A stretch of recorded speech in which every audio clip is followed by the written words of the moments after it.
As far as the earth is concerned, you, the worm, the insect, the snake, the bird, the tree, it's all the same stuff. The idea that I am this is your idea. The energy is the same. The material is the same. You and the snake, you and the insect are made the same way.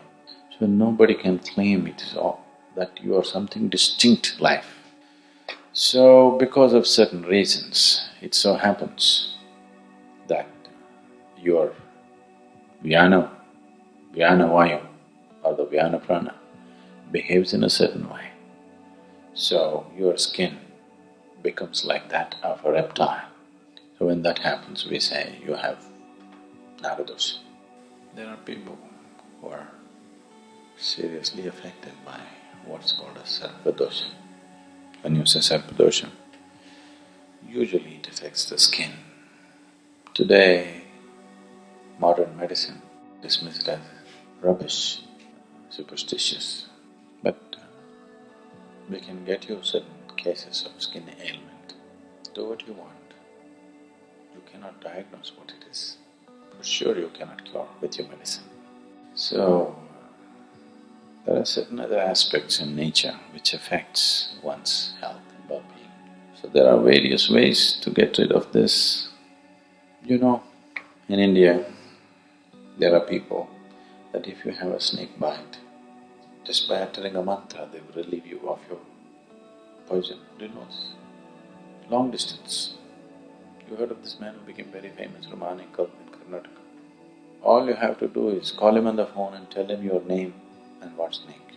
From where he is, he will relieve you by poison. It is a proven fact, it's no more a joke. And this is not the first one, there have been any number of people like this.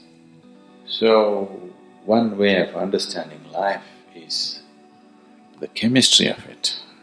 Another way of understanding life, the much subtler way of knowing life is the energy of it. So when we say Sarpadosha, we are talking about the energy. It's become like that of a reptile. Do you know in your brain, there's a reptilian brain? You have about this size of your brain is that of a reptile. So that reptile can manifest itself because your energies begin to function in a certain way, and that can be relieved by doing certain things. Why in the Bhairavi temple we set up Sarpa Seva, and the Sarpa Seva is done with the termite hill earth. You know this? We're using the termite hill earth, that is the Putta, what do you call it? Puttaman. So with that people are doing the Sarpa Seva.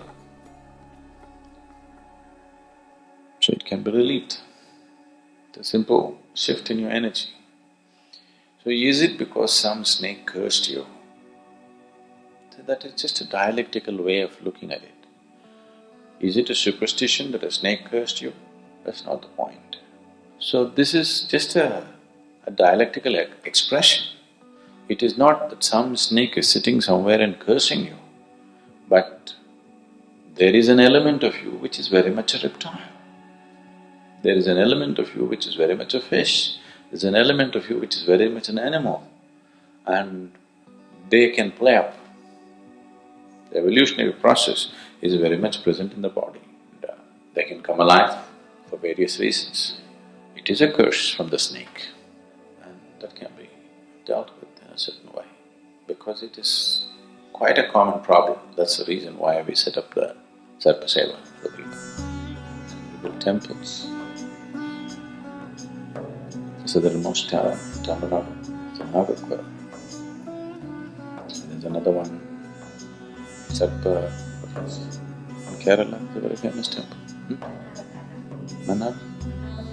Manarshala, whatever that is, that's a very famous snake temple.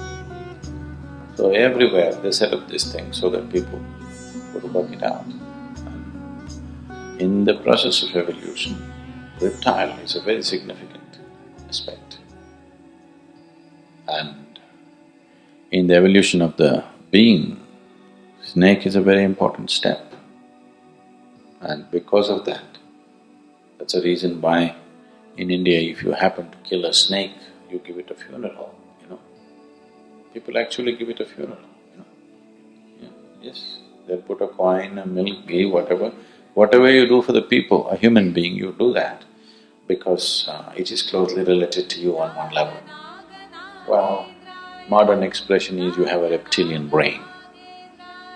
The yogic expression is, in the evolution of the being, snake is an important step.